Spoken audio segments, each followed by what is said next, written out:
Sebenarnya yang menulis, kita akan menulis kelas impian menurut kalian ya. Tadi sudah ditulis oleh kalian? Sudah ditulis? Nah, kalian mempunyai kelas impian? Punya? Nah, coba kalau misalkan punya, silakan tulis di depan. Dari laki-laki dulu boleh, dari perempuan dulu boleh. Silakan, siapa yang menulis duluan? Silakan, ada? Ya, siapa dulu yang menulis duluan? Apa menulis duluan? Apa impian kelas apa? Ya. Siapa dulu? Mau Nadia dulu? Oh, siap. Nah, oke, coba kira-kira apa impian, kelas impian menurut Nadia?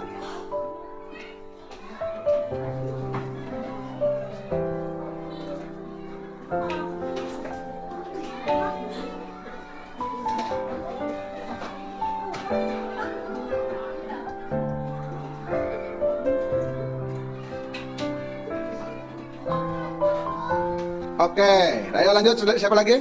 Tulis yang kamu tadi tulis, silakan boleh bawa buku juga. Kemudian tulis di depan. Ayo, silakan. Tadi siapa? Yuk. Oke, ada itunya. Oke.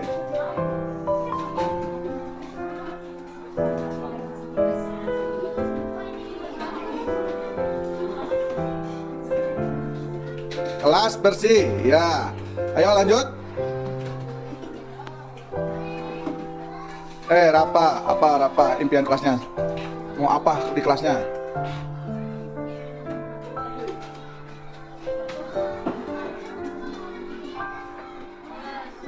Kelas rapi. Oke, siapa lagi? Wendy, apa ya? Coba Wendy.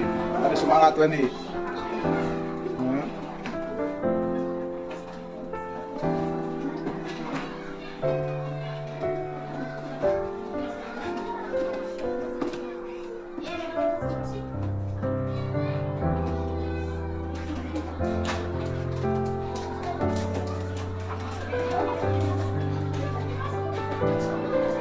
Oke.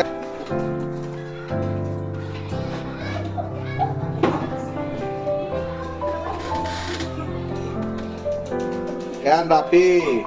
Yo, nah. Yang besar tulisannya, masa tulisannya kecil ya?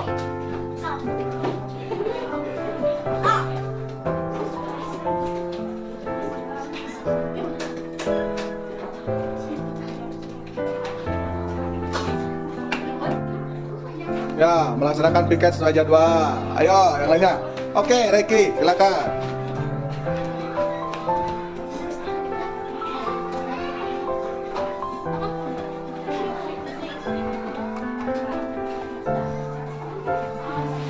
Lantai bersih. Yo, siapa lagi? Oh, oke. Rapa Pratama, apa?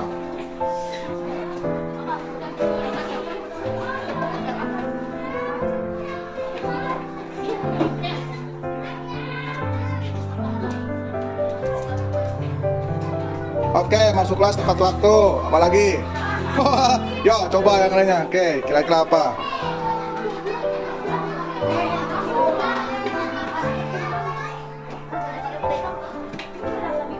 Belajar asik. Ya. Ayo, lagi Putra.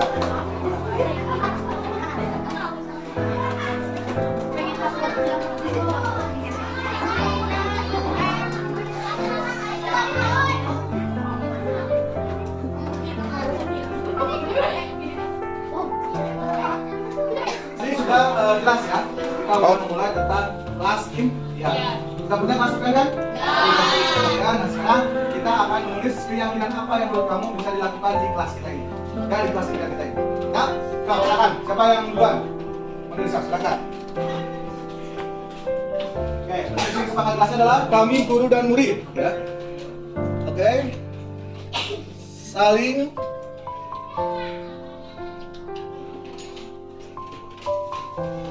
menanamkan kejujuran. Oke. Ya. Sepakat ya? Saling. Kemudian siapa lagi? Oke. Ya, Felin. Felin apa kira?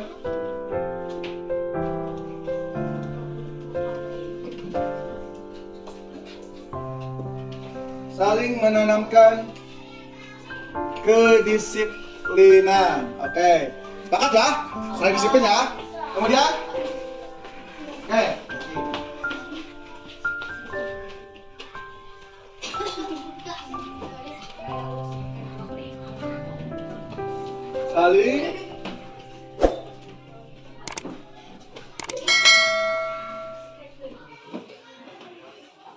menanamkan keadilan. Oke, sip. Siapa lagi? Oke, silakan.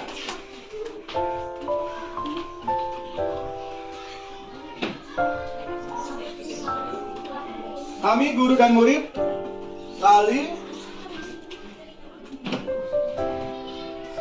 menghargai. Oke. Setuju ya menghargai? Setuju. Ya. Siapa lagi? Siapa lagi?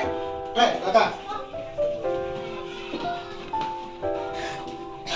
Nadia, kami guru dan murid saling menghormati. Oke. Saling menghormati, setuju ya? Setuju ini ya? Oke. Siapa lagi? Oke, silakan.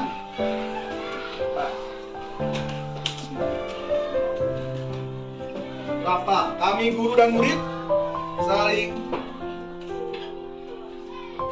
tolong menolong. Oke, sip. Ada lagi? Ya. Oh, ini. Kami guru dan murid saling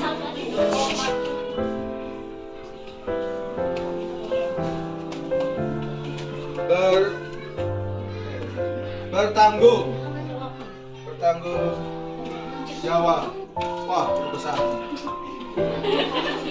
Ya, begitu ya. Ada lagi? Ada lagi kesempatan kita? Ada yang kurang? Saling menjaga kebersihan? Ya, so, silakan. Ya, Rahma, boleh. Pengganti udah nantinya sudah tolong sudah bertanggung jawab sudah. Ya.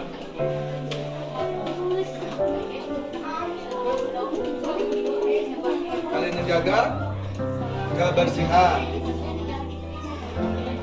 Oke, ada lagi? Kesepakatan yang kita buat lagi? Ada? Apa? Saling menyayangi. Silakan. Yang menyayangi. Nah, silakan. Saling menyayangi. Siap. Ada lagi kesepakatan yang lainnya? Saling menghormati. Udah? Udah. Kasih sembilannya mana? Saling sayang menyayangi ya? Saling menyayangi. Menyayangi. Menyayangi. Grogi ya, teman kita grogi. Menyayangi. Nah, gitu. Grogi ingin ke depan. Oke. Ada lagi cukup? Sepakat ya? Nah, sepakat. Oke. Nah, kesepakatan ini keyakinan ini ketika kita tidak menanamkan kejujuran, apa konsekuensinya kita? Kejujuran itu penting.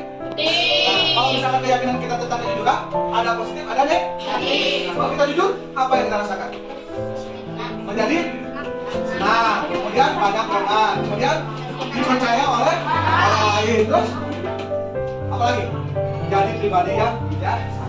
Oke ya, ada sepakat ya? Ya. Oke, terima kasih. Hari ini keyakinan gua cukup di sini ya. Besok kita akan bersihkan sebagai proses. Ya.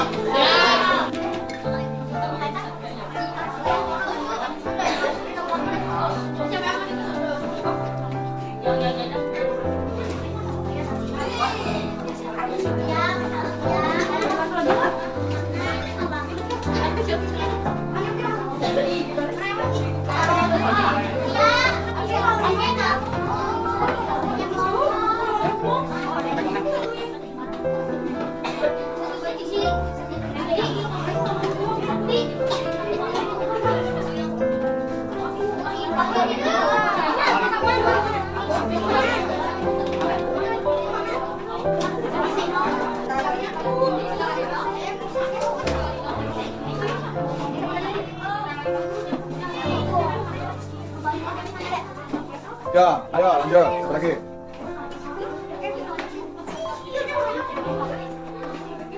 Oke. Lanjut, siapa? Ya, lanjut. Yuk.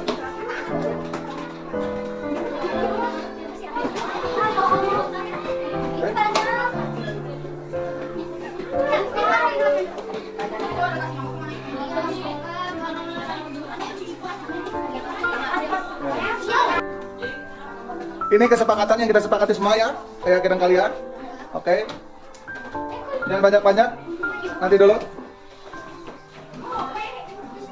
Nanti dulu bergiliran.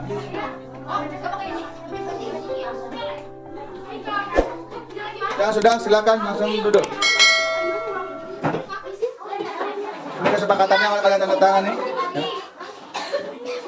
Yang sudah langsung duduk silakan.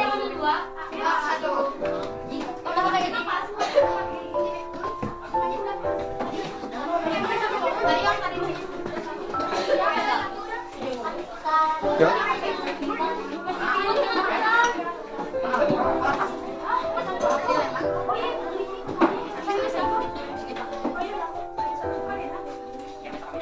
Ya, silakan. Yang sudah lagi perempuan, laki-laki silakan. Laki-laki dah semua.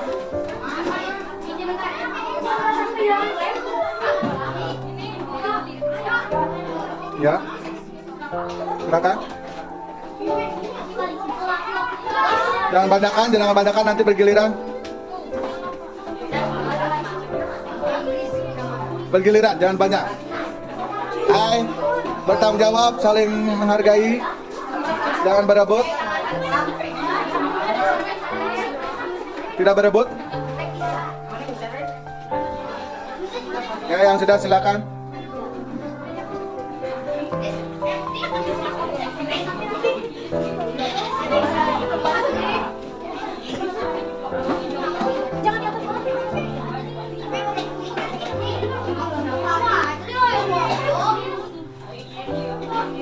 Bergiliran.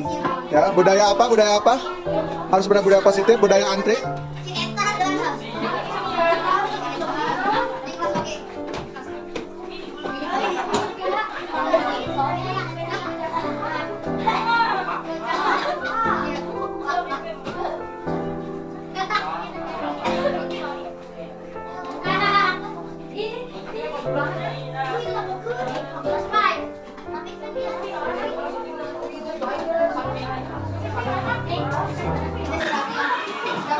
Assalamualaikum warahmatullahi wabarakatuh. Waalaikumsalam warahmatullahi wabarakatuh.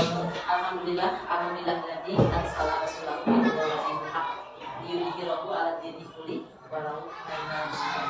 Asyhadu an la ilaha illallah wa asyhadu anna Muhammadan abduhu wa rasuluh. Yang pertama Bapak Kepala Sekolah SDN Cilangkap 3. Yang terhormat Bapak Ibu Guru SDN Cilangkap 3 yang saya cintai, Bapak Ibu calon guru penggerak yang ada hadir di SDN Cilangkap.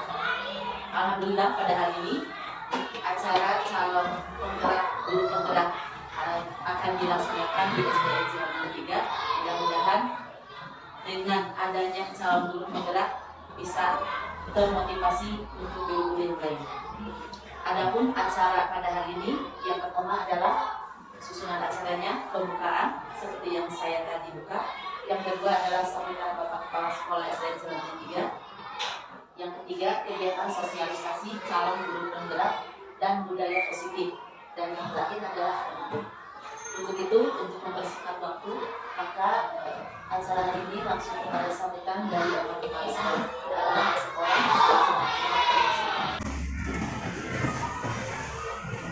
Bismillahirrahmanirrahim. Assalamualaikum warahmatullahi wabarakatuh. Alhamdulillahirabbil alamin. Wassalatu wassalamu ala asyrofil anbiya'i wal mursalin wa ala alihi wa sahbihi ajmain. Asyhadu an la ilaha illallah wa la syarika lah. Wa asyhadu anna Muhammadan abduhu wa rasuluh. Allahumma shalli ala sayyidina Muhammad wa ala ali sayyidina Muhammad. Alhamdulillah, kita panjatkan puji dan syukur pada Allah Subhanahu wa taala bahwasanya pada kesempatan hari ini kita bisa berkumpul bersilaturahmi. Tidak lupa salawat dan salamnya semoga tetap tersanjung kepada Nabi kita Nabi Muhammad SAW. Terima kasih kepada pengatur acara yang telah berkesempatan pada kesempatan ini, yaitu dalam acara mensosialisasikan tentang guru penggerak, yang mana pada akhir-akhir ini, pada tahun-tahun ini, pemerintah istilahnya menggebiarkan untuk istilahnya guru penggerak, yang mana maksudnya adalah untuk supaya peningkatan pendidikan, yang mana dengan adanya guru penggerak ini mudah-mudahan pendidikan di Indonesia ini semakin maju tujuannya. Yang mana alhamdulillah di SD Cilamperli 3 ini ada 2 yang masuk kepada guru penggerak. Pada kesempatan ini Bapak merasa bersyukur dengan adanya guru penggerak, yang mana nantinya akan menjadi kepada guru-guru yang belum istilahnya untuk bisa mengikuti dengan ranah-ranah yang nanti mungkin disampaikan oleh yang sudah masuk kepada guru penggerak. Jadi istilahnya kalau di dalam pendidikan, kalau seandainya ada perubahan-perubahan itu sudah wajar saja. Tetapi dengan program ini, program baru, untuk itu kita untuk supaya tetap mengikuti apa yang dilakukan. Jadi pada kesempatan ini Bapak mensupport, mendukung istilahnya untuk kepada istilah yang sudah masuk kepada guru penggerak untuk tetap mengikuti program. Yang mana dalam guru penggerak itu ada program dulu itu 9 bulan, sekarang 6 bulan ya. 6 bulan untuk mengikuti proses materi yang akan dipelajari nantinya untuk apa ya, itu untuk supaya nanti diterapkan di sekolah. Dan ini juga selain daripada istilahnya menerapkan di sekolah, itu untuk jenjang karir kita juga sama ya. Jadi tidak hanya untuk pihak sekolah saja, tetapi kepada kita juga ada pengaruhnya. Jadi untuk itu kita untuk supaya nantinya, apalagi yang masih muda-muda, pikirannya masih cemerlang untuk menangkap materi-materi yang nanti disampaikan, itu supaya diikuti. Karena kalau pendidikan istilahnya statistik agar diikuti kan ya, malah kemajuan. Jadi kalau ada yang program ini diikuti supaya apa? Supaya apa yang diharapkan ya, kalau istilahnya undang-undang itu untuk mencerdaskan anak bangsa itu ada nantinya ada perkembangan. Tidak monotone istilahnya, agar itu kan ya. Kalau masalah katanya kalau masalah kurikulum suka ganti-ganti itu ada istilahnya renovasi supaya nantinya kita mengikuti keadaan, bukan istilahnya ikan angles jadi galah, bukan, itu direnovasi supaya ada kemajuan. Jadi itu untuk sekarang nanti yang dijelaskan oleh Pak Konsep yang telah masuk ke guru penggerak mensosialisasikan, apalagi yang belum ya, sudah untuk dari pihak sekolah itu sangat mendukung sekali untuk pelaksanaan. Jadi itu saja dari Bapak, mudah-mudahan semuanya dalam keadaan lancar dalam pelaksanaannya dan mengikuti istilah program guru penggerak ini, kita diberi kesehatan, diberi kelancaran dan segala sesuatu. Saya mohon maaf segala kekurangannya. Wabillahi taufiq wal hidayah. Wassalamualaikum warahmatullahi wabarakatuh. Banyak terima kasih kepada yang telah memberikan kesempatan mengenai calon guru penggerak ini. Mudah-mudahan bagi yang muda-muda bisa memotivasi untuk menjadi calon guru penggerak. Acara selanjutnya yaitu acara yang ketiga, kegiatan sosialisasi calon guru penggerak dan budaya positif yang akan disampaikan oleh Bapak Siti Lalu.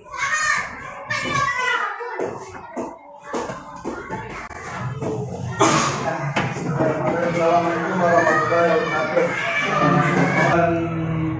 2 bulan ke belakang itu kan ada program guru penggerak ya. Nah, guru penggerak di sini yaitu sebelum guru penggerak ada calon guru penggerak. Ada beberapa tahapan di mana dalam pembuatan guru penggerak ini ada undangan dulu. Undangan dari SIM PKB atau yang Bapak Ibu udah punya akun SIM PKB. Nah, dari akun SIM PKB ini itu ada undangannya yaitu mengambil untuk guru penggerak. Nah, sedangkan di Kabupaten Bandung ini sudah 2 angkatan. Dalam angkatan ini, angkatan yang pertama itu adalah disebut angkatan kedua, meskipun dalam kabupaten disebut sebagai angkatan 1. Nah, angkatan kedua itu berjalan 9 bulan. Untuk angkatan yang kelima yang sekarang terus angkatan kedua di Kabupaten Bandung itu seleksinya ada 2 tahapan. Yang pertama tahap 1 itu seleksinya ada akun undangan dulu dari si PKB, kemudian dari akun tersebut ada pengisian berupa kegiatan yang aktivitasnya dilakukan di sekolah, dari mulai ekstrakurikuler, kemudian ada berhubungan dengan permasalahan-permasalahan yang ada di sekolah. Nah, itu tahap ke-1. Kemudian mengupload surat pernyataan yang diberikan oleh kepala sekolah, mengirimkan ke kepala sekolah dan dengan pernyataan mutlak dari siswa tersebut. Atau guru yang akan mengikuti calon guru penggerak. Itu tahap 1. Dari tahap 1 dilanjutkan dengan uploadkan data-data yang sudah dikerjakan. Ada beberapa karakter yang harus terpenuhi. Misalkan soal pertama itu ada 500 karakter. Berarti itu harus 500 karakter ketika ditulis. Nah, udah sampai baru ada pengumuman untuk tahap ke-1 lulus.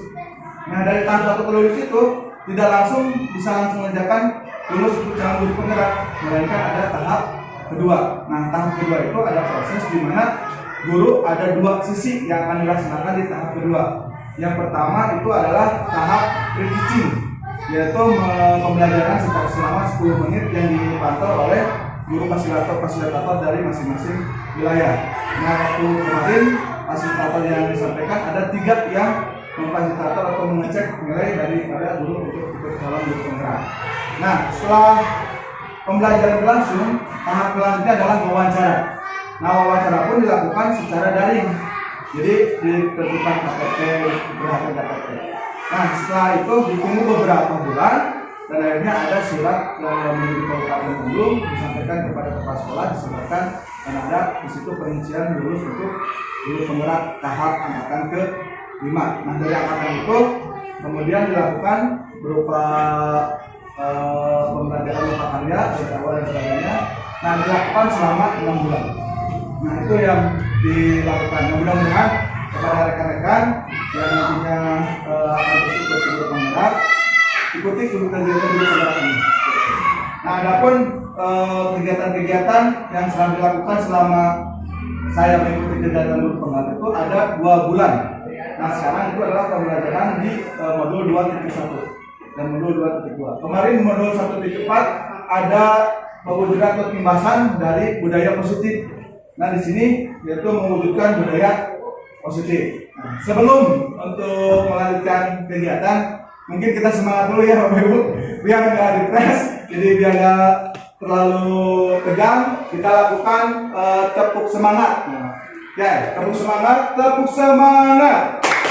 Semangat, semangat. Kita coba lagi ya. Tepuk semangat. Semangat. Semangat. Nah, alhamdulillah untuk hari ini saya akan menyampaikan tentang pengimbasan di modul 1.4, yaitu tentang budaya positif. Apa itu budaya positif? Nah, di sini untuk mewujudkan budaya positif ada beberapa hal, di mana 1 disiplin dan nilai-nilai kebajikan, kemudian teori motivasi hukum dan penghargaan institusi, keyakinan kelas. Nah, dalam kegiatan budaya positif ada 6 yang akan disampaikan di pada kesempatan ini sebagai pengimbasan. Yang tadi yaitu disiplin positif dan nilai-nilai kebajikan, kemudian kedua teori motivasi hukuman dan penghargaan, kemudian restitusi, kemudian keyakinan kelas, keempat kebutuhan dasar manusia dan dunia yang berkualitas, kemudian 5 posisi kontrol kita sebagai guru, yang terakhir adalah 3 langkah restitusi. Nah, ini adalah budaya positif. Jadi untuk menyampaikan budaya positif itu tidak cuma 1. Jadi ada 6 langkah untuk menyampaikan atau menciptakan budaya positif. Nah, kita mulai dari pertama, yaitu disiplin positif dan nilai-nilai kebajikan. Yang kita ketahui tentang disiplin, kira-kira Bapak Ibu, apa yang berhubungan dengan disiplin? Tepat waktu. Kira-kira apa lagi Pak Ramdan? Mentaati peraturan yang berlaku. Mentaati peraturan yang berlaku. Terus kadang-kadang yang namanya disiplin itu selalu dibarengi dengan hukuman.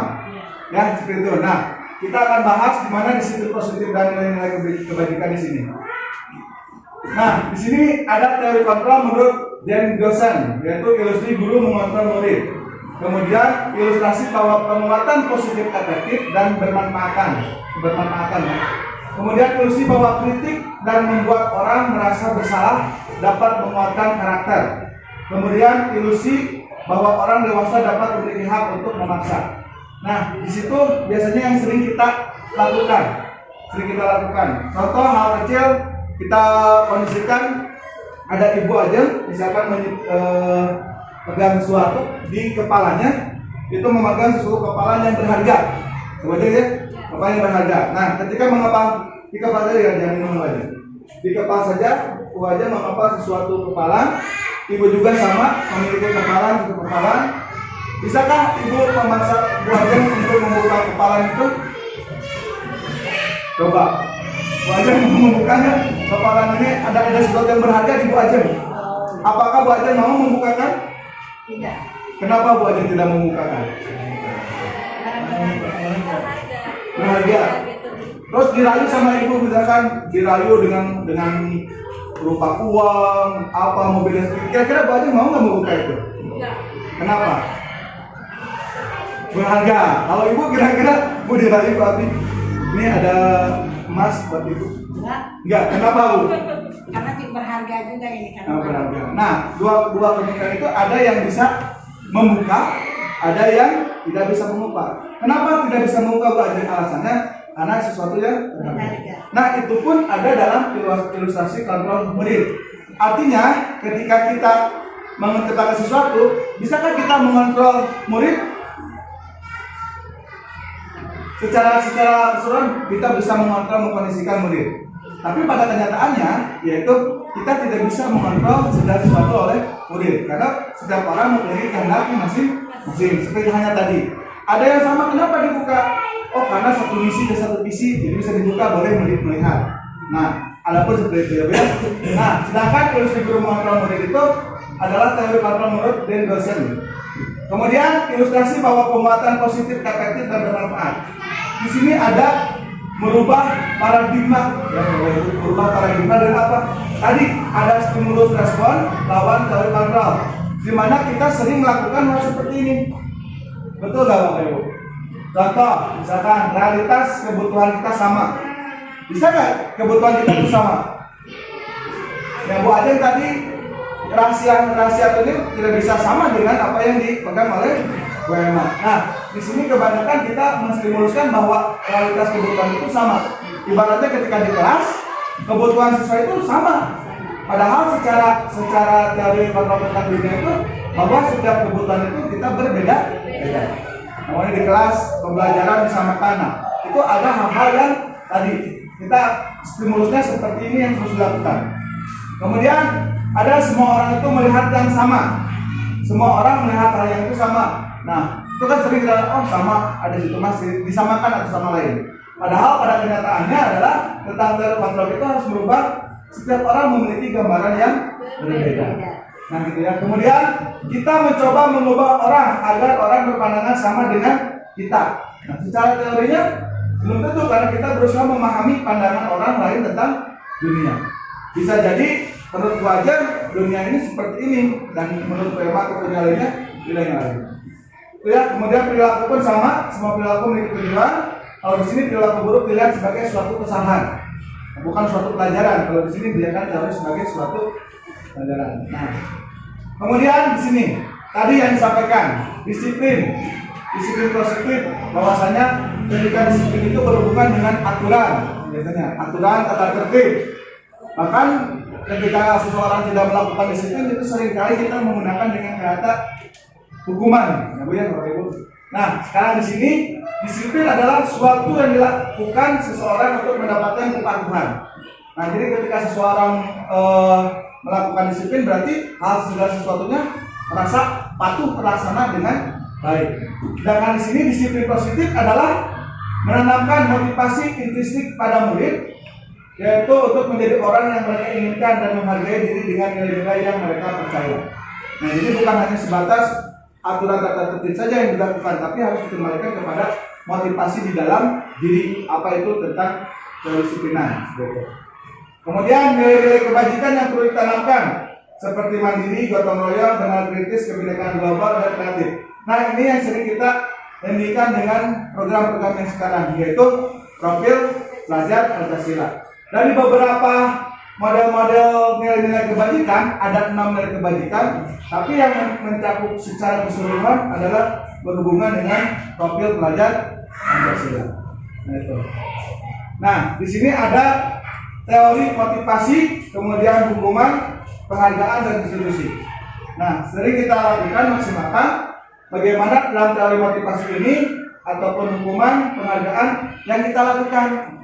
Nah, contoh halnya teori motivasi menurut Bengersen untuk menghindari ketidaknyamanan atau hukuman. Kemudian untuk mendapatkan imbalan atau penghargaan dari orang lain. Kemudian untuk menjadi orang yang mereka inginkan dan menghargai diri sendiri dengan nilai-nilai yang mereka percaya. Ini menurut teori motivasi menurut Bengersen. Ya. Nah, adapun ketika kita adanya hukuman, apakah yang dirasakan oleh anak-anak kita sebagai siswa?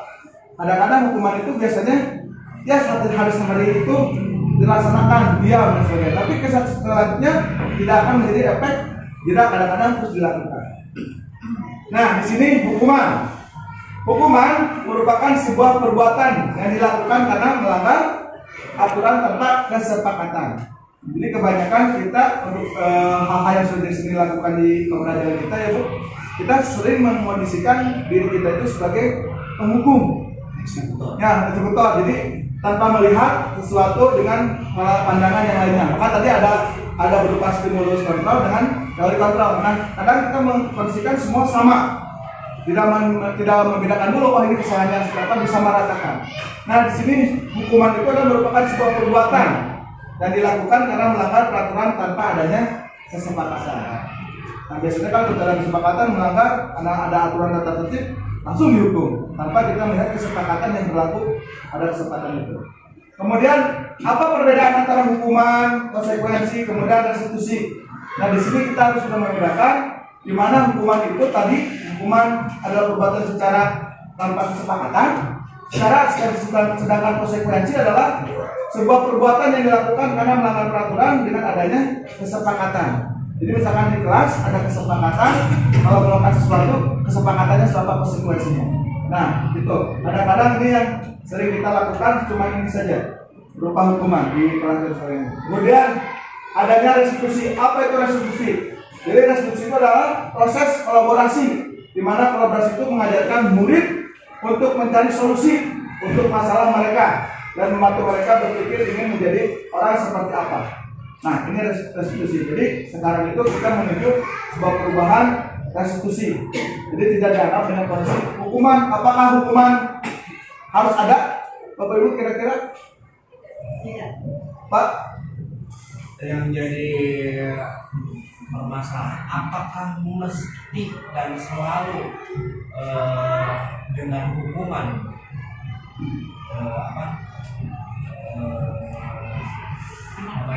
Anak memberikan hukuman terhadap anak ketika anak untuk berbuat kesalahan? Apakah hanya dengan hukuman saja bisa menjadikan anak disiplin? Oke, nah kita kembali nanti ke pembahasan. Ada sebuah keyakinan, ada tentang apa yang harus dilakukan. Nanti akan berhubungan dengan restitusi. Jadi sekarang kita mengkondisikan restitusi itu adalah proses kolaborasi di mana kita bukan hanya sebatas tadi hanya dengan penghukuman, bisa jadi akan imbasnya kepada kita. Anak-anak dihukum, ternyata pas kembali lagi benci ke kita dan sebagainya. Nah, kita menjauhkan dari hal-hal hukuman. Ya, aktivitas apapun dijauhi dari hal hukuman sekarang. Nah gitu. Kemudian hukuman dan penghargaan. Ini menurut Alvin selanjutnya juga mengemukakan beberapa pernyataan dari hasil pengamatan selama ini tentang tindakan memberikan penghargaan dan nilainya sama dengan menghukum seseorang. Nah, bagaimana dengan penghargaan yang kita lakukan? Contoh misalkan ketika Anda melakukan suatu pekerjaan, beres, kemudian kita kasih penghargaan. Apa yang akan terjadi dengan rekan-rekannya nanti yang lain? Nah, di sini juga penghargaan setidaknya tidak dilakukan, belum betul-betul dilaksanakan. Kenapa? Karena bisa jadi ketika seseorang diberikan penghargaan akan timbul keirian daripada yang lain. Nah, itu jadi penghargaan itu harus seperti apa dilaksanakannya.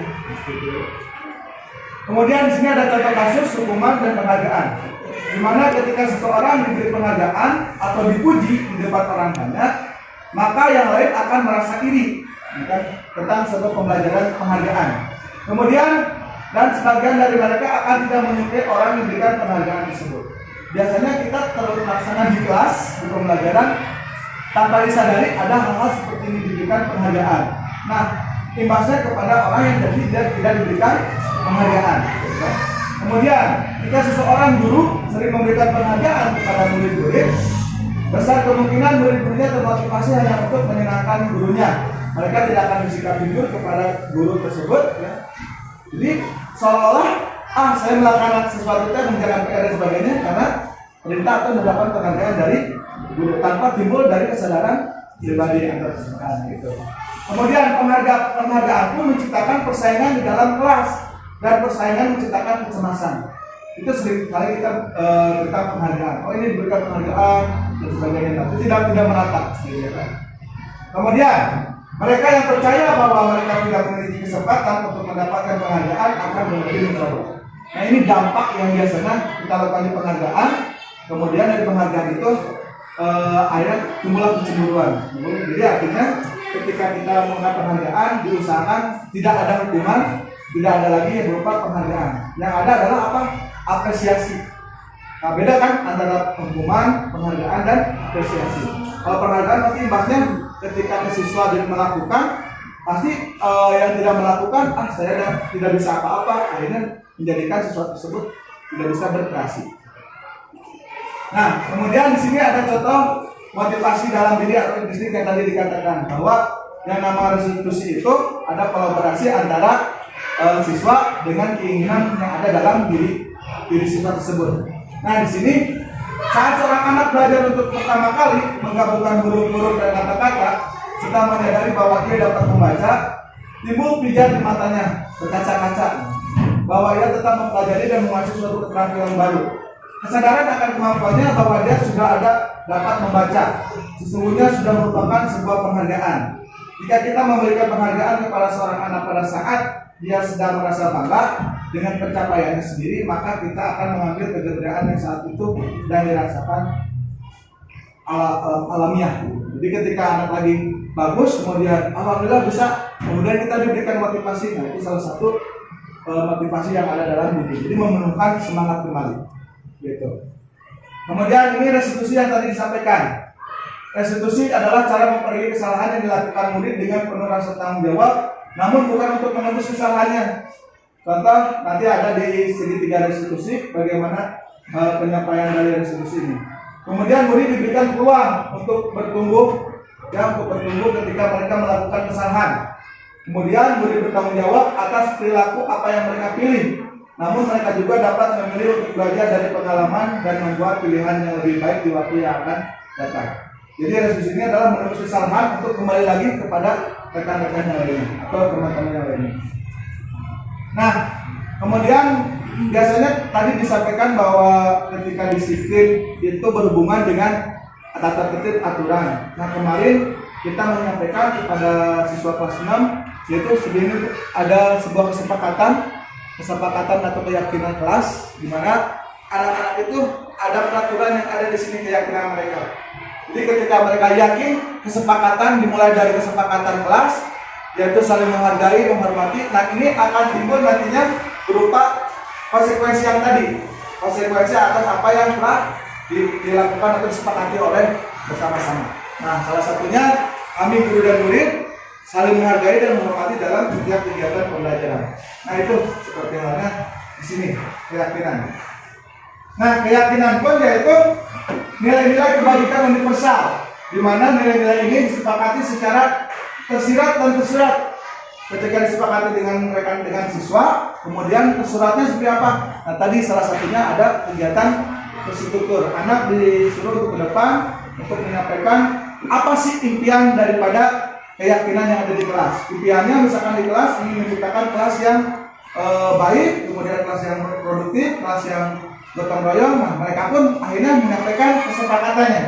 Ketika punya kesepakatan, maka timbullah sebuah kesepakatan atau keyakinan. Contoh dengan misalkan keyakinan itu apa konsekuensi dari keyakinan yang diterapkan. Salah satunya kemarin sudah disampaikan di kelas 6. Di sini pembentukan keyakinan kelas, di mana keyakinan kelas itu bersifat abstrak dan tidak konkret ada langsung di situ, tapi bersifat abstrak. Di mana dari peraturan yang lebih rinci dan konkret. Aturan sudah jelas tepat waktu, berarti keyakinannya ketika keyakinan sudah disiplin dari tepat waktu, berarti ada sebagian daripada cakupan semua itu. Kemudian keyakinan kelas pun berupa pernyataan-pernyataan universal. Kemudian pernyataan keyakinan kelas senantiasa dibuat dalam bentuk positif, ganti kalimat dalam bentuk negatif menjadi positif. Contohnya kalimat negatif, jangan berlari di kelas atau koridor, maka diganti dengan kalimat positifnya yaitu berjalanlah di kelas atau koridor. Jadi jangan ada lagi kata-kata jangan. Nah seperti itu ya Kak, Bapak Ibu. Kemudian keyakinan kelas hendaknya tidak terlalu banyak, kan banyak aturan bla bla bla bla. Nah kita ambil saja 4 ataupun 5 di dalam keyakinan kelas, tapi mencakup secara global, mencakup secara keseluruhan.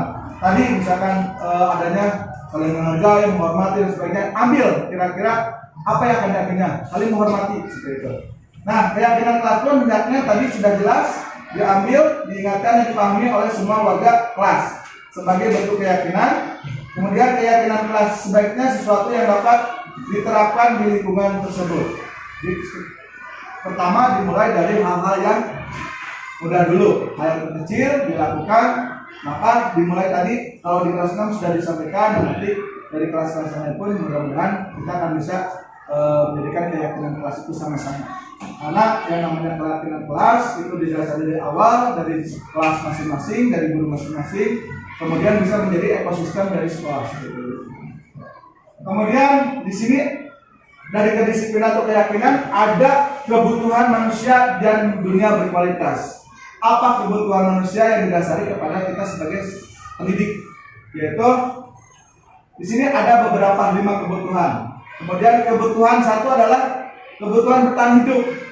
Jadi ketika siswa ataupun kita dalam keadaan dunia pendidikan ada kebutuhan bertahan hidup. Kira-kira apa kebutuhan dalam bertahan hidup itu yang kita lakukan?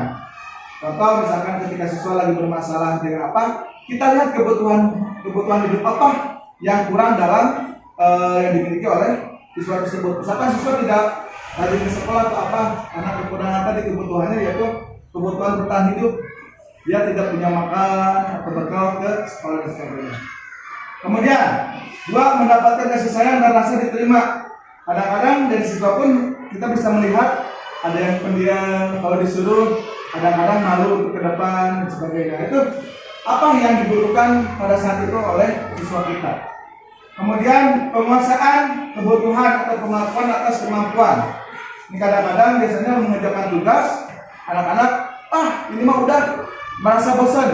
Jadi kadang-kadang di sini kita harus bisa mengetahui apa sih penguasaan atau kebutuhan dari tiap siswa tersebut. Kemudian kebebasan. Nah di sini kebebasan kebutuhan akan pilihan. Kadang kita langsung ke siswa, ya kerjakan ini, tanpa kita menyepakati dengan siswa apa yang akan kita sampaikan, apa yang kalian ingin lakukan. Kemudian kesenangan. Nah biasanya ada yang sambil nyanyi-nyanyi, kalau di kelas apa, nah itu biasanya timbul kembali kepada siswa juga. Jadi ketika pembelajaran secara dewantara, seorang guru itu adalah tugasnya menuntun, artinya bukan menginginkan berdasarkan guru mengontrol, tetapi menuntun siswanya sebagai seorang petani. Kalau petani berarti kan menanam sesuatu padi, berarti ataupun jagung itu sama bibitnya, tetapi bagaimana proses untuk menumbuhkan itu. Hasilnya apa? Hasilnya bisa berbuah. Tapi bagaimana bisa berbuah itu? Tadi dengan dirawat, kemudian dengan dituntun menjadi sesuatu bibit yang nanti bisa berkualitas. Nah, sama seperti itu guru juga. Kemudian, nah di sini dunia berkualitas. Di sini dunia berkualitas itu berkualitas adalah tempat khusus dalam pikiran Anda, tempat Anda menyimpan gambaran representasi dari semua yang diinginkan. Jadi kita pun dunia untuk SD yaitu dunia among. Jadi dunia kalau anak-anak itu masih dalam kondisi butuh kasih sayang, tadi kebutuhannya masih dalam bentuk kesenangan dan sebagainya.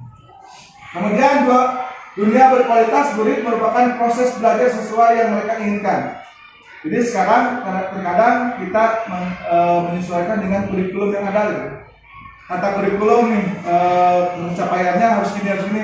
Tanpa kita melihat di kelas itu ada anak yang kapasitas kemampuan membacanya belum bisa dikondisikan, kemudian hal-hal ada yang belum bisa membaca, menulis ataupun yang lainnya. Nah, maka guru seharusnya tadi bisa berdiferensiasi, artinya melihat kemampuan, kebutuhan yang dimiliki oleh para siswa tersebut, sehingga nanti pembelajarannya bisa efektif.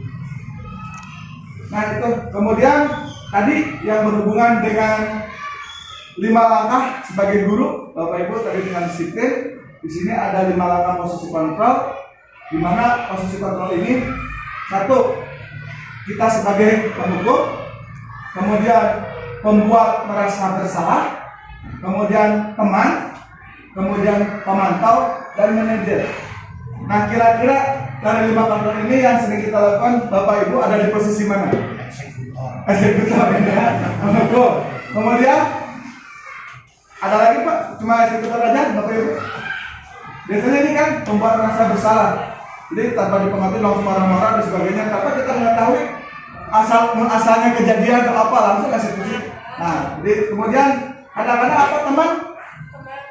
Bisa ya, teman juga udah dilaksanakan. Kemudian pemantau? Ada pemantau. Manajer? Nah, untuk manajer ini jadi memanage semua kegiatan yang dilakukan oleh siswa. Ketika siswa punya masalah, punya apa, kita langkah yang harus dilakukan adalah jangan langsung menyerahkan dulu, langsung dihukum dan sebagainya. Tetapi betul-betul di manage dulu, apa dari mana dulu di langkah-langkahnya. Nah, kebanyakan kita sering menggunakan itu sebagai penghukum. Betul. Nah, maka dari 5 posisi kontrol ini diusahakan kita sebagai guru yang tadi udah betul-betul punya tujuan, anak-anak itu bisa bahagia dan bijaksana, ini dijauhkan dari penghukum. Biasanya kan penghukum itu tadi imbasnya kita menghukum, dampak ke anak itu pasti bisa jadi kita dijadikan atau dilabel sebagai guru yang pemarah, ada guru misalkan anak itu tidak suka, bahkan bisa jadi dendam. Karena ada yang misalkan ketika yang kejadian sekarang itu guru pas pulang dia ajak gelut dan berkelahi, itu kan kejadian. Kenapa? Karena yang terjadi dalam 5 posisi kontrol di sekolah itu ini yang paling banyak. Atau bisa jadi di kegiatan ekstrakurikuler atau apa, ini yang sering terjadi, penghukuman ya. Nah, sekarang kita jauhkan dari penghukuman dari pembuat merasa bersalah. Kenapa? Karena dampak dari ini akan timbul tadi, anak itu tidak akan menentukan lagi motivasi untuk belajar sendiri. Itu ya untuk teman. Nah, diharapkan dari 5 posisi kontrol ini sudah jelas, ada motivasi, kemudian motivasi eksternalnya, motivasi intrinsik. Di sini ada jelas. Guru berbuat, contoh di sini adalah perilaku kontrol negatif. Di mana perilaku kontrol negatif ini kita sebagai penghukum. Di sini, kalau misalkan kita sebagai penghukum, maka di sini apa? Guru itu berbuat apa? Di sini, sering menghadir, kemudian menunjuk-tunjukkan, kemudian apalagi menyakiti, menyindir, dasar, bodoh, botak, atau apa? Kadang-kadang itu dengan saudari kita ada hukuman dan sebagainya, gitu kan? Kemudian di sini guru pun berkata kalau sebagai pengontrol negatif, kalau kamu tidak melakukannya, saya akan. Kalau kamu tugasnya tidak melaksanakan, tidak akan ini. Nah, itu sebagai pengontrol di guru yang sebagai penghukum. Kemudian hasilnya apa? Ketika kita dijadikan sebagai penghukum, guru ini untuk siswa memberontak, kemudian pendendam, menyalahkan orang lain. Itu kan ilmunya seperti itu kepada siswa. Nah, inilah ketika kontrol kita lakukan sebagai penghukum. Kemudian kalau kontrolnya posisi kita sebagai membuat orang merasa bersalah. Nah, di sini kebanyakan kita berceramah di kelas ini. Kemudian menunjukkan kekecewaan di dalam. Bapak kecewa dengan kalian. Padahal kalian udah pintar nih, tapi kecewa dengan hasil yang dijadikan. Nah, itu adalah sebagai pembuat merasa bersalah. Atau misalkan pas lomba, pas kegiatan lomba, kemudian terus latihan ya, tapi kemudian itu sebagai pembuat orang merasa bersalah. Jadi hilangkan dari hal-hal seperti itu. Kemudian guru pun akan berkata, kamu sudah mengecewakan ibu bapak, karena kamu sudah latihan dan sebagainya. Makanya konsentrasi bagus. Nah, itu membuat mereka bersalah. Sudah capek, kemudian ditanyakan gitu. Nah, terus kemudian hasilnya apa? Menyembunyikan atau menyangkal berbohong. Jadi ketika ada orang nilai kamu berapa? Hanya yang tadi jelek, yang bilang mau jujur, yang mau bersalah, hanya menyembunyikan. Oh udah bagus seperti itu. Untuk kita kontrol sebagai membuat orang merasa bersalah. Bagaimana dengan identitas kontrolnya sebagai teman? Nah di sini guru membuat alasan-alasan untuk murid-muridnya, ya, membuatkan alasan-alasan untuk muridnya. Kemudian apalagi lakukan untuk bapak ibu, ya, sudah nanti bapak ibu bantu membereskannya. Jadi ada membantu bapak yakin nggak? Ketika kamu mengajarkan sesuatu, kamu akan membantu bapak juga. Dan sebagainya. Itu sebagai teman. Kemudian hasilnya apa? Ketergantungan. Ketika siswa sedikit-sedikit kalau Pak curhat dong, itu bukan mama curhat saja, tapi Pak mama curhat dong, Pak curhat dong. Nah, biasanya seperti ini kalau ada kita diposisikan sebagai teman. Kemudian secara pemantau, apa kontrol pemantau di sini menghitung dan mengukur. Kebanyakan kita menghitung dan mengukur aktivitas dari siswa sendiri. Kemudian apa peraturannya? Jadi gitu kan. Misalkan ini apa aturannya, sudah jelas aturannya segini, pemantau. Biasanya kata-kata atau pertanyaan ini yang muncul sebagai kontrol kita sebagai seorang pemantau. Kemudian apa konsekuensinya atau sanksinya, ya kan? Kemudian apa yang telah kamu lakukan, apa yang terjadi sekarang, itu sebagai pemantau. Kemudian apa hasil yang akan didapatkan ini? Menyesuaikan bila diawasi. Jadi ketika ada kata-kata ini yang dilakukan, mereka akan hasilnya menyesuaikan bila diawasi. Kalau ada bapak guru, dia melakukan, tapi bapak guru atau ibu guru keluar, bisa jadi nggak ada karena nggak ada yang ngawasi. Nah, di sini adalah motivasi intuisi yang terakhir adalah kontrol diri dari mana manajer, di mana guru itu berbuat mengajukan pertanyaan-pertanyaan. Jadi tidak langsung menyalahkan. Misalkan langsung menyalahkan, dasar kamu salah, kamu udah tahu salah, kamu udah benar. Kalau manajer itu mengajukan dulu pertanyaan. Kira-kira apa yang terjadi? Jadi dengan nada pun nada lemah lembut, tidak nada yang seperti tadi yang ini yang kamu ya, dasar kamu harus berapa nah itu. Kemudian guru pun berkata apa pernyataan yang sering dilakukan oleh guru sebagai manajer di sini. Apa yang kita yakini tadi dengan apa yang kita yakini kesepakatan di kelas. Apa yang sudah kita yakini? Contoh misalkan terhadap situasi anak yang lagi berkelahi. Apa yang kamu yakini? Ya saling menghormati. Terus di sini apa yang kamu yakini hal tersebut? Ketika meyakini hal misalkan menghargai, terus apa yang diyakininya? Perasaannya tidak akan terjadi keributan dan sebagainya. Kemudian apalagi kalau kamu meyakini itu, kamu mau memperbaikinya.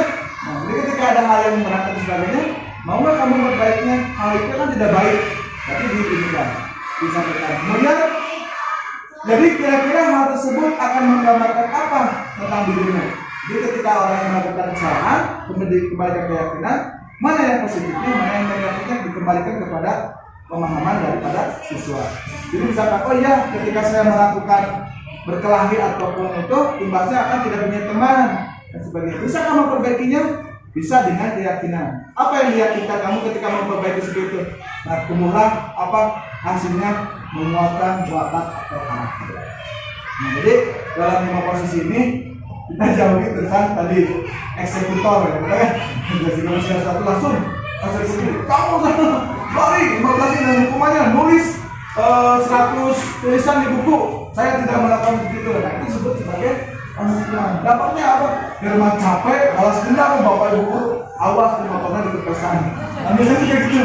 Kalau yang berhubungan dengan siswa-siswa yang SMK, kan bisa SMK atau SMA pasti seperti itu. Tapi kalau SD biasanya kayak tadi, kamu lihat bapak di jalan kadang-kadang cian langsung nyumput.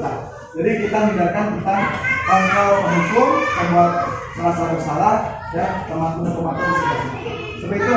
5 posisi kontrol yang biasanya sering tidak disadari ada dalam diri kita pada waktu pembelajaran. Nah, inilah yang disebut dengan budaya positif. Bagaimana budaya positif itu bisa terlaksanakan dengan tadi ada upaya beberapa disiplin. Kita disiplin positif, kemudian kebutuhan atau kebutuhan yang dilakukan oleh manusia yang dibutuhkan, kemudian keyakinan kelas. Jadi kita buat keyakinan kelas, dengan keyakinan itu bisa merubah potensi ataupun siswa yang diharapkan menjadi pribadi yang lebih baik lagi. Nah, itu tentang kontrol. Kemudian murid berkata ini yang tadi, ketika sebagai penghukum muridnya berkata, ya saya tidak peduli Itu biasanya akan muncul seperti itu. Kemudian dampak pada muridnya apa kalau tadi penghukum?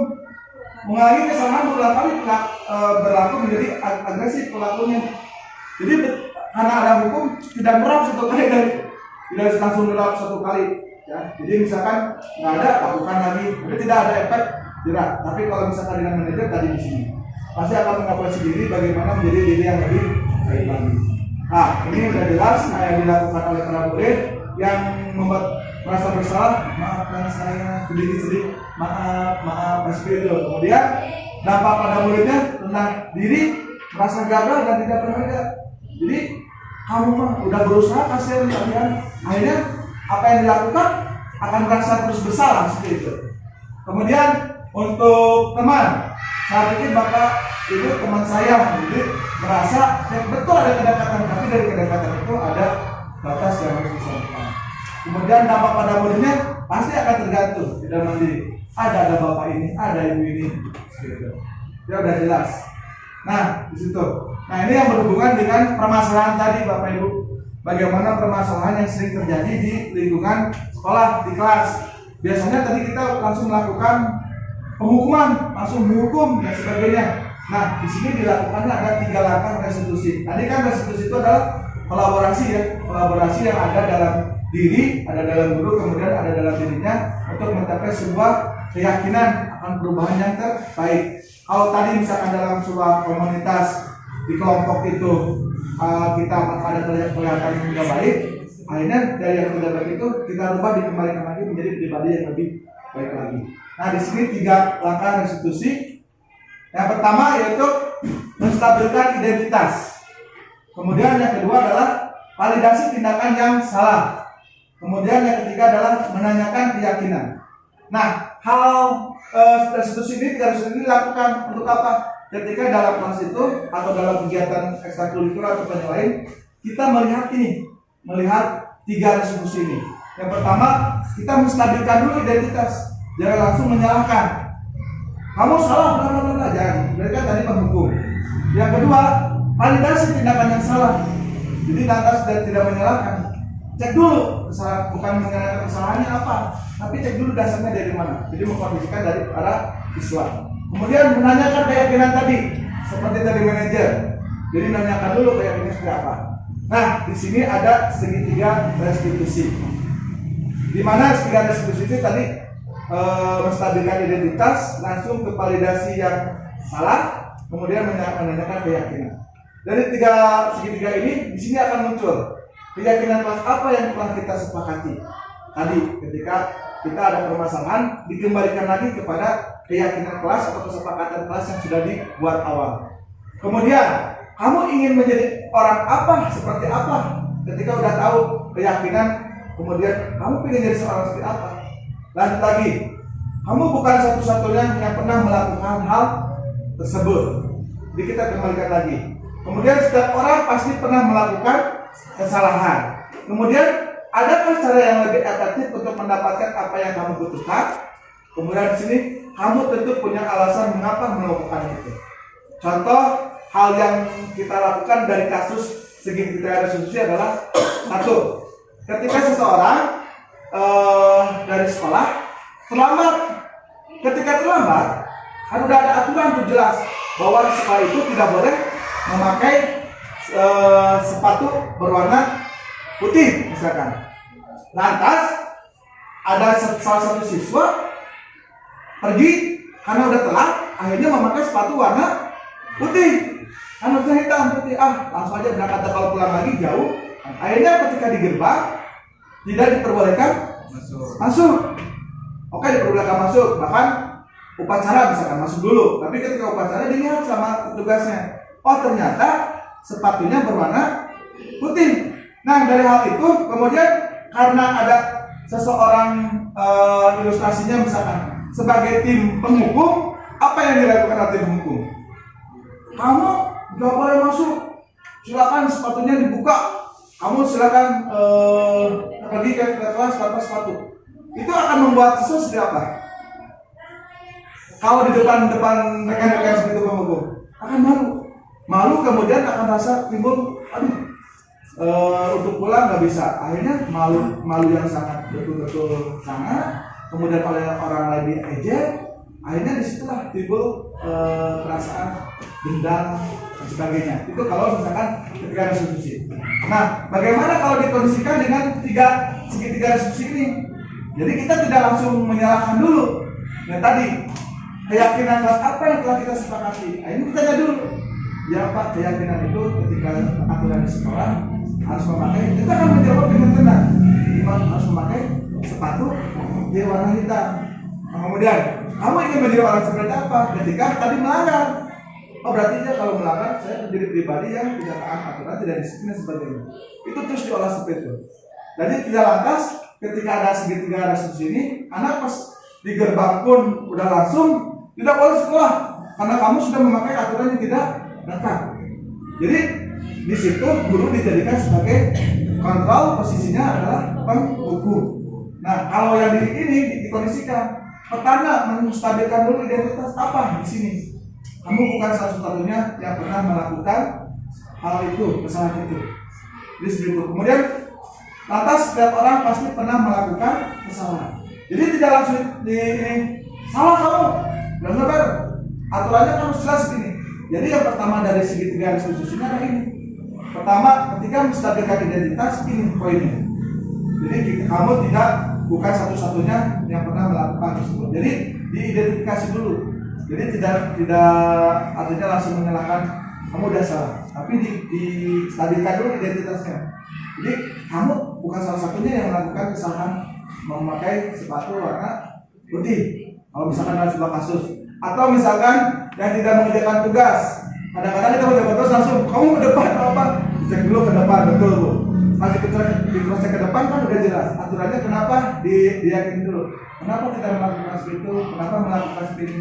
Jadi istilah dulu, kalian bukan salah satu yang melakukan seperti itu, juga ada yang lain. Kemudian dalam validasi tindakannya seperti apa? Di sini ada kata-katanya. Adakah cara yang lebih efektif untuk mendapatkan apa yang kamu butuhkan?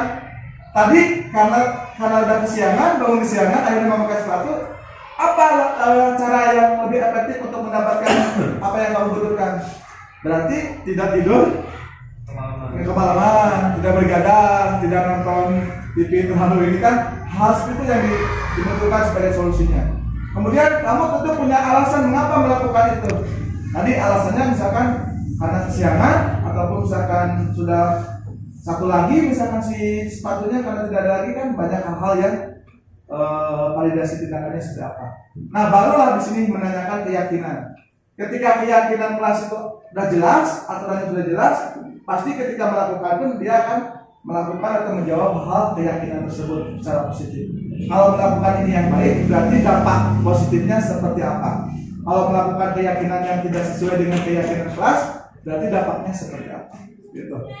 Ini apa? Segitiga restitusi yang sana harus kita lakukan. Jadi adanya menstabilkan identitas, tidak langsung menyalahkan, kemudian validasi tindakannya, kira-kira tindakan hal seperti itu ada nggak solusi yang lainnya, kemudian menanyakan keyakinan.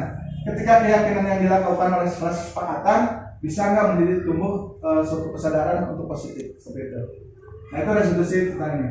Nah di sini tadi sudah jelas ketika saya menjelaskan bagaimana menstabilkan identitas. Di sini bagian dasar dari segitiga ini bertujuan untuk mengubah identitas anak dari orang yang gagal karena melakukan kesalahan menjadi orang yang sukses. Jadi ketika orang tadi salah, siswa itu salah, lantas tidak disalahkan, tapi dengan identitas ini yang tadinya salah harus ada pertanyaan apa nih? Berbuat salah tidak apa-apa. Ini pertanyaan-pertanyaan yang dijadikan ketika kita menstabilkan identitas di segitiga restitusi. Jadi tidak langsung menyalahkan, tapi inilah kata-katanya. Berbuat salah itu tidak apa-apa. Tidak ada manusia yang sempurna. Saya juga pernah melakukan kesalahan seperti itu. Jadi guru dan murid menyepakati itu, stabilkan dulu. Kita bisa menyelesaikan ini? Bisa. Bapak Ibu tidak tertarik mencari siapa yang salah, tapi Bapak Ibu ingin mencari solusi dari permasalahan ini. Ini kata-kata yang ada di pertanyaan menstabilkan identitas. Kemudian mencari solusi sudah, kamu berhak merasa begitu. Apakah kamu sedang menjadi teman yang baik buat dirimu sendiri? Nah, seperti itu. Kemudian untuk memvalidasi tadi di sini adalah setiap tindakan kita dilakukan dengan suatu tujuan, yaitu memenuhi kebutuhan dasar. Nah, di sini memvalidasi itu kebutuhannya apa yang ada dalam kekurangan dalam siswa tadi 5 kebutuhan. Yang pertama butuh apa? Kok 5 kebutuhan manusia, definisi kebutuhan manusia. Yang pertama kebutuhan bertahan hidup. Yang kedua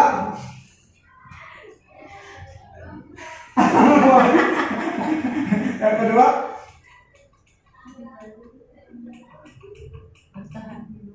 bertahan hidup. Kemudian mentok lagi ya, kasih sayang. Kemudian penguasaan, jadi materi. Kemudian kebebasan, kesenangan.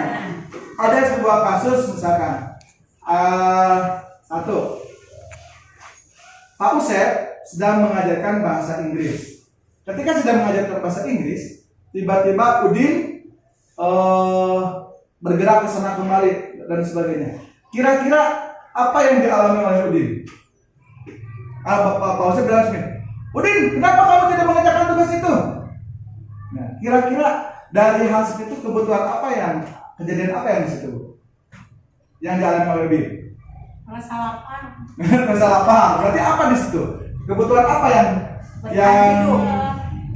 ketika Udin melakukan hal seperti itu? Kebebasan. Kadang-kadang Udin mungkin pelajaran yang disukai bukan bahasa Inggris.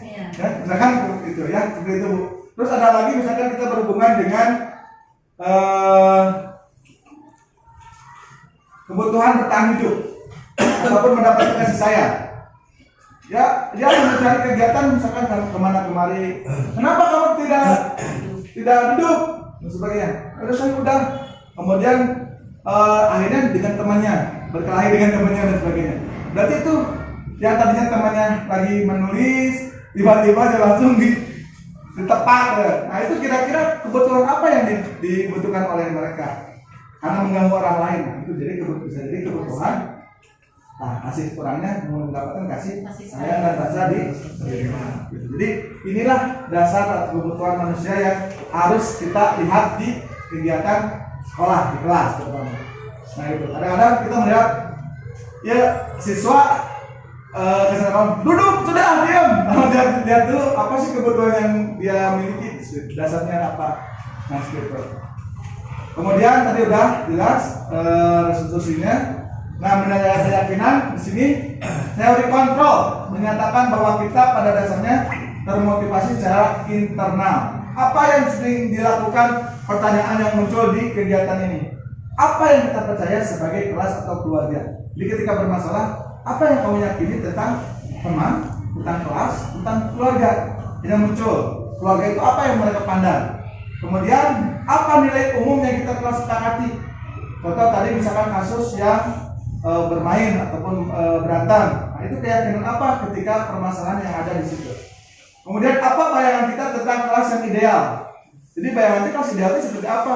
Apakah ribut ataupun kelas ideal itu ketika belajar hening, tidak ada keributan dan sebagainya, kan macam-macam. Ada yang ketika anak itu punya kebutuhannya visual, audiovisual, atau misalkan teks, ataupun misalkan kalau membaca hening, nah itu dijadikan sebagai gaya belajar ya, gitu. Nah, seperti itu Bapak Ibu ya, yang saya sampaikan. Jadi intinya tadi ada beberapa hal di mana kita kembalikan lagi bahwa dalam kegiatan budaya positif itu tidak cuma satu saja disiplin ataupun kegiatan yang terjadi di lapangan, melainkan tadi ada beberapa poin dari melakukan mewujudkan budaya positif. Ya, yang pertama tadi sudah jelas. Langkah yang pertama adalah disiplin positif dan nilai-nilai kebajikan. Di situ sudah jelas kan disiplin seperti apa, disiplin itu apa. Jadi segala kelakuan ataupun perilaku dan sebagainya yang mencerminkan budaya positif. Kemudian teori motivasi tadi. Jadi teori motivasi ada dalam teori motivasi intrinsik dan ekstrisik. Jadi kegiatan itu terkondisikan. Adanya hukuman, penghargaan dan retribusi. Jadi ketika itu motivasi harus ada, hukuman harus ada kan? Hukuman tadi jadi diusahakan hukuman dan penghargaan bukan dihilangkan, artinya tidak ada lagi yang namanya hukuman dan penghargaan. Di mana hukuman itu akan menyebabkan tadi sifat iri ataupun dendam dan sebagainya. Jadi tidak ada lagi hukuman. Maka lakukanlah dengan restitusi. Jadi restitusi adalah kolaborasi antara pengembangan atau yang dimiliki dari kesadaran dalam diri ataupun keinginan diri sehingga terwujudnya suatu lingkungan yang positif.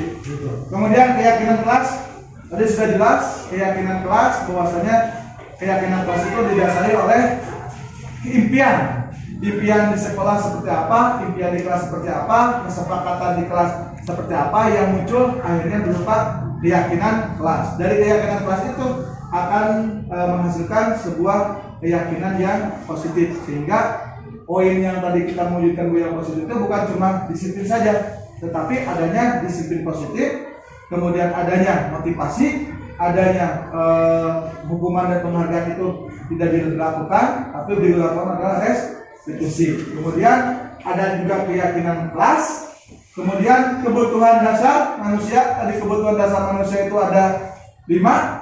Ya, kebutuhan apa? Bertahan hidup, kemudian kasih sayang, kemudian penguasaan, kemudian kebebasan dan kesenangan. Nah, itu kebutuhan yang harus kita dasari dari manusia supaya supaya dunia itu berkualitas. Jadi ketika kita dalam kelas, kita lihat kebutuhan dasar manusia itu apa. Ketika misalkan siswa sebanyak mengganggu, kita lihat mungkin ini kurangnya kasih sayang. Maka kita wajib untuk memberikan kasih sayang itu berupa seperti apa pembelajaran di kelas. Jadi kita harus mengkondisikan dalam kelas, guru-guru harus tahu kebutuhan masing-masing siswa. Apakah bagaimana kalau misalkan kebutuhan siswa itu banyak dengan jumlah siswa 60 atau 50 gitu kan? Nah itu apakah kita harus mengcek setiap orang kebutuhan sebagainya? Nah itu bisa dilihat dari kegiatan sehari-hari kita di kelas. Nah itu yang ada kebutuhan. Kemudian 5 posisi kontrol. Tadi 5 posisi kontrol itu ada posisi kita sebagai penghukum, sebagai pembuat merasa bersalah, kemudian sebagai teman, kemudian pemantau, dan terakhir adalah sebagai. Nah, secara posisi kontrol tadi penghukum, diharapkan penghukum itu tidak ada lagi dalam pembelajaran di kelas ataupun sekolah. Yang namanya penghukum hilangkan. Apa efeknya tadi sudah jelas Ibu, Bapak Ibu, sudah jelas seperti ini. Seperti itu. Kemudian 3 langkah restitusi. Nah, 3 langkah restitusi tadi apa Bu? Ayo.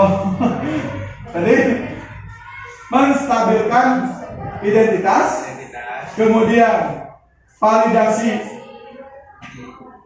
apa? Sudah jelas? Validasi dari sebuah kebutuhan atau sifat, kemudian dari permasalahan. Yang ketiganya adalah keyakinan. Betul. Yaitu yang sudah disampaikan. Jadi mudah-mudahan betul yang namanya budaya positif itu kita tidak bisa mengerjakan di sekolah itu tidak bisa antara satu guru. Jadi budaya yang harus disampaikan, tujuan daripada adanya guru penggerak, kemudian ada budaya positif itu satu tujuannya ketika kita menciptakan ekosistem sekolah yang menciptakan atau mewujudkan budaya positif. Dari budaya positif itu tidak bisa lantasnya kita berusaha sendiri, harus berkolaborasi antara pemangku kebijakan, kemudian komite sekolah, kemudian guru-guru dan semua warga sekolah. Nah, dari untuk mewujudkan budaya positif itu tadi sudah jelas ada 6 langkah. Jadi bukan satu saja, tapi ada 6 langkah untuk mewujudkan tersebut yang diawali dengan disiplin positif, kemudian dilakukan dengan adanya motivasi, dan dilakukan dijauhkan dalam batas-batas hukuman ataupun penghargaan yang membuat orang lain yang tidak mau berkembang karena iri ataupun tidak merasa tidak mampu karena orang lain mampu, saya tidak mampu, itu dihilangkan. Tapi yang harus ditumbuhkan adalah apresiasi. Apresiasi itu kan bukan berupa penghargaan saja, tapi apresiasi itu tadi yang dikatakan, wah sudah bisa baca, kemudian oleh kita diberikan motivasi lagi, oh bagus. Nah itu si anak-anak kan berkaca-kaca dan sebagainya, itu motivasi. Kemudian adanya restitusi. Tadi restitusi adalah kolaborasi antara kemampuan yang dimiliki oleh diri dari setiap siswa yang akan dilaksanakan dengan bareng-bareng berkolaborasi dengan para guru untuk menciptakan suasana atau budaya lingkungan yang suci. Yang ketiga ini adalah keyakinan kelas. Kemudian yang keempat adalah 5 posisi, ya. Kemudian ada lagi yang segitiga konstitusi, itu satu kesatuan di mana mewujudkan budaya positif. Nah, begitu Bapak Ibu, ada yang mau ditanyakan? Apakah sudah bisa dikondisikan budaya positif di sekolah kita di Cileunyi 3? Insya Allah, alhamdulillah. Dengan konsep yang berjalan, mudah-mudahan ya, tadi yang saya sampaikan, artinya mohon maaf dari tadi yang awal sampai akhir, bukannya saya menggurui Bapak Ibu. Insya Allah Bapak Ibu guru lebih hebat daripada saya. Saya hanya menyampaikan apa yang menjadi kewajiban untuk mengimbaskan bagaimana yang dipelajari di guru penggerak. Mohon maaf apabila dari awal saya menyampaikan ada tutur kata atau bahasa yang kurang sopan ataupun menyinggung rekan-rekan. Intinya di sini saya pribadi ingin sama-sama bareng menciptakan budaya positif khususnya di sekolah kita yang tercinta sebagai suatu wadah. Mudah-mudahan budaya positif ini kita lakukan bareng-bareng. Dari mulai dini kita hilangkan dari hal-hal yang pernah dilakukan oleh kita yang tadi betul pernah mengalami sebagai eksekutor, ya, penghukum dan sebagainya. Nah, kita hindarkan dari hal seperti itu lagi. Kemudian ketika ada permasalahan, jangan lantas langsung kita sebagai penghukum, tapi melihat situasi ataupun kebutuhan yang ada di lingkungan seperti itu. Kemudian kita juga lakukan secara pengontrolan 5 kontrol itu, kemudian kebutuhan, kemudian lakukan 3 restitusi untuk melakukan itu. Yang tadinya merasa bersalah, akhirnya dikembalikan anak menjadi pribadi yang lebih baik lagi. Bahkan bisa jadi lebih baik daripada hal yang pertama dilakukan. Seperti itu aja Bapak Ibu yang saya sampaikan. Jadi mohon maaf, tadi sudah jelas. Intinya kita bareng-bareng untuk mewujudkan sebuah sekolah yang menciptakan budaya positif. Kira-kira itu ada yang kira-kira belum terpahami? Cukup? Cukup, alhamdulillah. Mudah-mudahan dapat diterima, kemudian kita dapat berjalan untuk ke depan menjadi sekolah yang menciptakan budaya positif dengan guru-guru yang hebat. Amin ya Allah ya Rabbal Alamin. Mudah-mudahan nanti juga rekan-rekan yang belum mengikuti guru penggerak, itu masih ada guru penggerak di tahap sampai berapa belasan, karena sekarang masih ada tahap guru penggerak di tahap 7, angkatan 7. Nah, angkatan 7 insya Allah rencananya ada pengumuman tanggal 1 Oktober, itu diumumkan siapa yang lolos dari hasil seleksi tahap 2.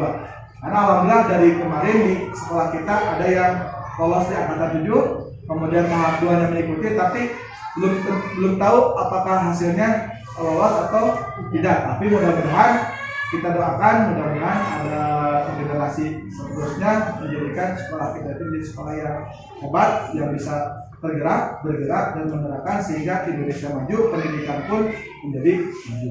Itu saja yang dapat saya sampaikan. Terima kasih kepada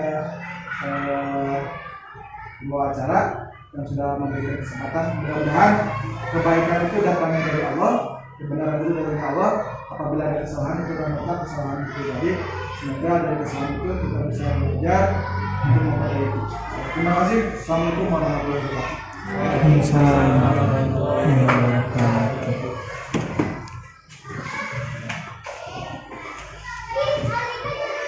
Alhamdulillah, kita ucapkan terima kasih atas paparan dari Bapak Ustaz yang begitu memukau sehingga semua ikut terbawa ya dalam suasana itu. Kita berikan aplaus Bapak Ustaz. Alhamdulillah, mudah-mudahan yang tadi dibawakan oleh Bapak Ustaz menjadikan ilmu yang bermanfaat bagi kita, karena memang yang saya khusus rasakan ternyata keadaannya seperti itu kepada murid-murid kita. Sesuai dengan apa yang tadi dirasakan oleh dosen, kita bergerak dan menggerakkan untuk bisa merubah dari hal yang negatif ke hal yang positif. Acara dari awal sampai akhir telah selesai dan kita semua mendapatkan ilmu. kita bisa laksanakan di keseharian di depan anak-anak dan juga di lingkungan sekolah. Kita tutup dengan doa. Rabbana atina fid dunya hasanah wa fil akhirati hasanah wa qina adzabannar. Wassalamualaikum warahmatullahi wabarakatuh. Saya Ajeng Irma Halimah Supriyadi.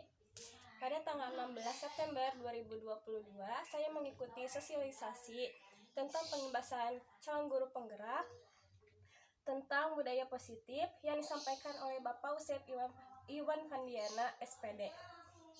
Kesan saya merasa senang sekali memiliki rekan seperti beliau yang dapat memotivasi saya untuk terus semangat dan maju dalam dunia pendidikan. Pelajaran yang bisa saya dapatkan dari beliau yaitu mewujudkan budaya positif. Banyak sekali langkah-langkahnya, diantaranya mulai dari disiplin positif, motivasi, apresiasi, restitusi, keyakinan kelas, kebutuhan dasar manusia, posisi kontrol guru, solusi 3 restitusi. Penerapannya tentu membutuhkan proses dan gotong royong dari semua warga sekolah. Saya akan berusaha menjalankan budaya positif sekemampuan saya yang bisa saya miliki. Demikian dari saya. Wassalamualaikum warahmatullahi wabarakatuh. Bismillahirrahmanirrahim. Assalamualaikum warahmatullahi wabarakatuh. Nama saya Nurfiana Suryani, guru SDN Cilampeni 3. Peristiwa yang saya alami, saya selalu bertanya dan berkolaborasi bersama Pak Usep Iwan Fandiana tentang guru penggerak serta tentang peristiwa dan tentang pengimbasannya. Perasaan yang saya alami, saya senang dan merasa bangga mempunyai rekan yang dapat memotivasi diri saya untuk terus semangat dan maju dalam dunia pendidikan. Saya pun berusaha untuk melangkah mengikuti guru penggerak. Pembelajaran yang saya dapat bahwa untuk mewujudkan ekosistem yang positif serta budaya positif banyak sekali langkah-langkahnya. Dimulai dari disiplin positif, motivasi, apresiasi, restitusi, keyakinan kelas, kebutuhan dasar manusia, posisi kontrol guru, solusi 3 restitusi. Penempatan tentunya harus dimulai dari diri sendiri. Dari hal terkecil serta membutuhkan proses dan kolaborasi semua warga sekolah. Beserta stakeholder, saya akan berusaha mewujudkan budaya positif seperti apa yang disampaikan oleh Pak Usep dengan cara gotong royong. Nah, mungkin demikian yang bisa saya sampaikan. Terima kasih kepada Bapak Usep sudah memberikan usapan ilmu yang bermanfaat serta memberikan motivasi terhadap saya. Assalamualaikum warahmatullahi wabarakatuh. Nama saya Silmi Hairani Kusuma. Saya siswa kelas 6 SDN Cilampeni 3. Saya akan menyampaikan refleksi tentang pembelajaran budaya positif yang disampaikan oleh wali kelas 6, yaitu Bapak Usep Iwan Fandiana, SPD. Peristiwa selama pembelajaran yang saya dapatkan bersama Bapak Usep Iwan banyak sekali, terutama tentang budaya positif. Perasaan saya selama pembelajaran, saya merasa senang, nyaman, dan semangat. Banyak sekali ilmu yang didapat. Pembelajaran yang didapat yaitu tentang kelas impian, keyakinan kelas, selalu memberikan apresiasi, cara memberikan langkah penyelesaian masalah yang dihadapi oleh siswa tanpa adanya hukuman. Penerapan yang saya lakukan, saya berusaha menjalankan kegiatan sehari-hari sesuai dengan keyakinan kelas, selalu bekerja sama bersama teman, dan saya berusaha menjadi pribadi yang baik. Sekian yang saya sampaikan. Terima kasih Pak Usep telah menjadi guru yang hebat, lucu, dan tegas. Semoga Allah selalu menjaga Bapak. Amin. Wassalamualaikum warahmatullahi wabarakatuh.